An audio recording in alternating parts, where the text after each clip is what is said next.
Thirikari nene ninyitanire na thirikari ya kaunti ya Kiambu kuruguria mubango wa kuheana motungata makinyaniru ma ugima wa mwiri.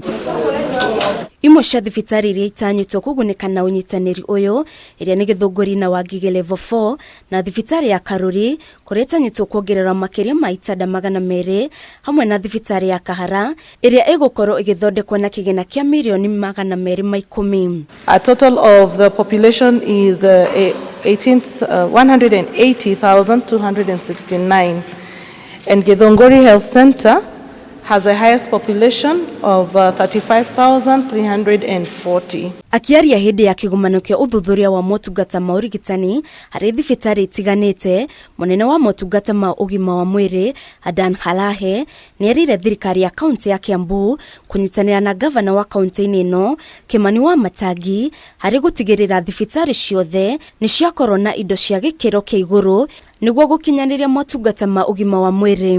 We want to know whether this facility actually has a catchment that is commensurate with the level that you want. All right, that's number one. And number two, we also wanted to know the workload of this facility.